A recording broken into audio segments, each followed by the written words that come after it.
नमस्कार दोस्तों, आप देख रहे हैं युगचरण। आइए जानते हैं 23 सितंबर की ताज़ा और बड़ी खबरें। आप इस वीडियो को कहां से देख रहे हैं, कमेंट करके बताइए। साथ ही डेली अपडेट के लिए युगचरण चैनल को सब्सक्राइब कर लें। आज की पहली खबर है कि श्री कृष्ण जन्मभूमि शाही ईदगाह मामले पर आज सुनवाई। मथुरा के श्री कृष्ण जन्मभूमि शाही ईदगाह मस्जिद विवाद मामले में इलाहाबाद हाईकोर्ट में आज यानी सोमवार को सुनवाई होगी। कोर्ट में हिंदू पक्षकार अपना जवाब दाखिल करेंगे। मस्जिद पक्ष ने वाद बिंदु निर्धारण से पहले सभी केस की एक साथ सुनवाई के आदेश की वापसी की अर्जी पर सुनवाई की मांग की थी। कोर्ट ने मंदिर पक्ष से मस्जिद पक्ष की अर्जी पर जवाब मांगा था। आज कोर्ट में हिंदू पक्ष जवाब दाखिल कर बहस कर सकता है। सभी 18 सिविल वादों की सुनवाई जस्टिस मयंक कुमार जैन की सिंगल बेंच कर रही है। कांग्रेस अध्यक्ष खड़गे आज हरियाणा में विधानसभा चुनाव के चलते आज अंबाला में कांग्रेस के राष्ट्रीय अध्यक्ष मल्लिकार्जुन खड़गे रैली करेंगे। शेड्यूल के मुताबिक खड़गे पुलिस लाइन ग्राउंड में सुबह 10:30 बजे तक पहुंच जाएंगे। उनके साथ पूर्व मुख्यमंत्री भूपेंद्र सिंह हुड्डा भी होंगे। खड़गे अंबाला सिटी से कांग्रेस उम्मीदवार निर्मल सिंह के पक्ष में वोट मांगेंगे। इस रैली के लिए तैयारियां लगभग पूरी हो गई हैं। करीब 300 वर्ग मीटर जगह में रैली के लिए पंडाल लगाया गया है। वहीं लोगों के बैठने के लिए करीब 4000 कुर्सियां डाली गई हैं। मौके पर सुरक्षा के भी पूरे इंतजाम हैं। पंजाब की आप सरकार में कैबिनेट फेरबदल आज।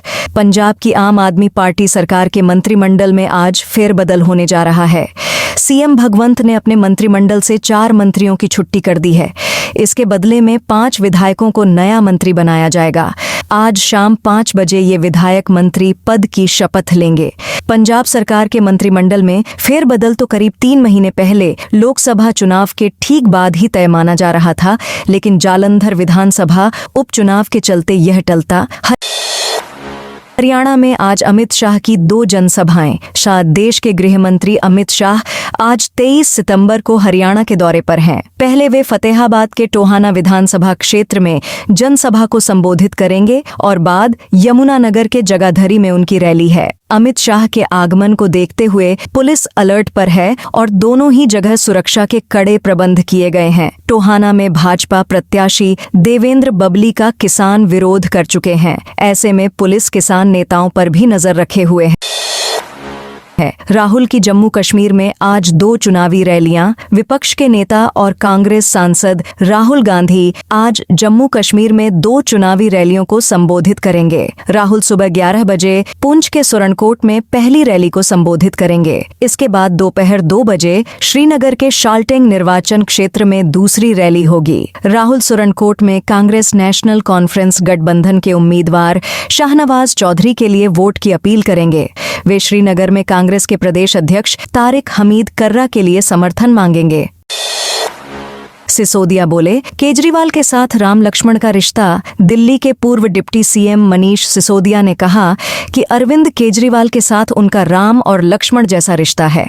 किसी रावण में उनका रिश्ता तोड़ने की ताकत नहीं है। सिसोदिया ने रविवार को जंतर मंतर पर केजरीवाल की पहली जनता की अदालत रैली में ये बातें कहीं। आप नेता ने कहा, केजरीवाल पिछले 26 साल से मेरे दोस्त हैं। इन 26 सालों में हम रोज मिलते थे, हर रोज देश के बारे में बात करते थे। हम 18 घंटे भी अलग नहीं रहे, लेकिन भाजपा ने हमें 18 महीने अलग रखा।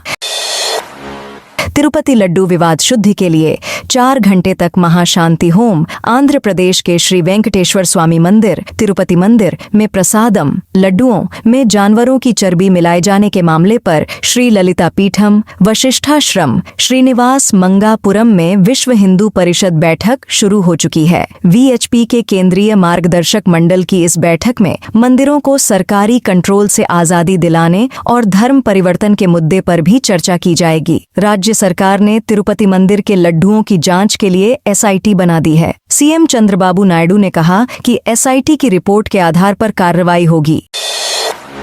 ट्रंप बोले, हारा तो 2028 में नहीं लड़ूंगा राष्ट्रपति चुनाव। अमेरिका के पूर्व राष्ट्रपति डोनाल्ड ट्रंप ने कहा है कि अगर वे इस बार राष्ट्रपति चुनाव हार गए तो फिर दोबारा चुनाव नहीं लड़ेंगे। सिनक्लेयर मीडिया ग्रुप के साथ एक इंटरव्यू में ट्रंप से पूछा गया था कि अगर वे इस बार कमला हैरिस से हार गए तो क्या 2028 में दोबारा खड़े होंगे। इस पर जवाब देते हुए ट्रंप ने कहा, मुझे नहीं लगता कि ऐसा होगा। मैं दोबारा चुनाव नहीं लड़ूंगा। हालांकि मुझे उम्मीद है कि हम इस बार जरूरी सफल रहेंगे। ट्रंप पिछले 3 चुनावों से रिपब्लिकन पार्टी के राष्ट्रपति पद के उम्मीदवार रहे हैं। श्रीलंका के राष्ट्रपति बने अनुरा दिसानायके पद की शपथ ली। श्रीलंका में चुनाव जीतने के बाद अनुरा दिसानायके से आज राष्ट्रपति पद की शपथ ली। यह समारोह कोलंबो में राष्ट्रपति सचिवालय में हुआ। श्रीलंका में यह पहली बार है जब राष्ट्रपति चुनाव के नतीजे दूसरी बार गिनती में साफ हुए, क्योंकि पहले दौर की गिनती में किसी भी प्रत्याशी को 50% वोट नहीं मिले थे।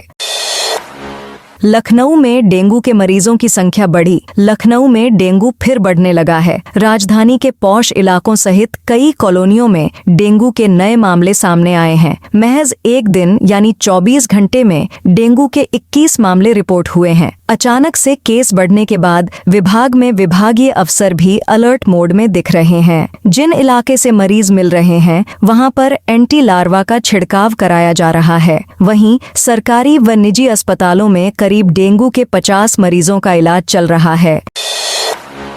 गडकरी बोले, चौथी बार सरकार बनने की गारंटी नहीं। केंद्रीय मंत्री नितिन गडकरी अपने बयानों को लेकर हमेशा चर्चा में रहते हैं। नागपुर में रविवार को एक कार्यक्रम में उन्होंने कहा कि केंद्र में भाजपा चौथी बार सरकार बनाए इसकी कोई गारंटी नहीं है, लेकिन हमारे सहयोगी Republican party of India RPI के चीफ रामदास अठावले अगली सरकार में मंत्री जरूर बनेंगे।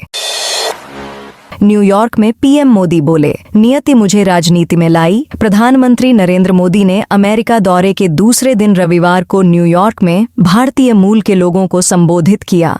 मोदी ने 1 घंटे 7 मिनट दिए भाषण में अपने राजनीतिक जीवन, भारत की तरक्की और प्रवासियों पर चर्चा की। प्रधानमंत्री के न्यूयॉर्क के नासाउ वेटरन्स कॉलेजियम पहुंचते ही हजारों लोगों ने मोदी मोदी के नारे लगाए। मोदी के स्वागत में पहले अमेरिका का राष्ट्रगान और फिर भारत का राष्ट्रगान हुआ। इसके बाद मोदी ने भारतीय मूल के लोगों को संबोधित किया। हरियाणा कांग्रेस ने बागी चित्रा सरवारा को निकाला। हरियाणा में कांग्रेस ने पार्टी विरोधी गतिविधियों में लिप्त नेता चित्रा सरवारा को पार्टी से निकाल दिया है। उन्होंने कांग्रेस से टिकट न मिलने पर अंबाला कैंट विधानसभा सीट से निर्दलीय चुनाव लड़ने का फैसला किया था। इसके बाद पार्टी ने उन्हें 6 साल के लिए निष्कासित किया है। तो दोस्तों, यह थी आज की बड़ी खबरें। आपने अभी तक युग चरण को सब्सक्राइब नहीं किया तो कर लें।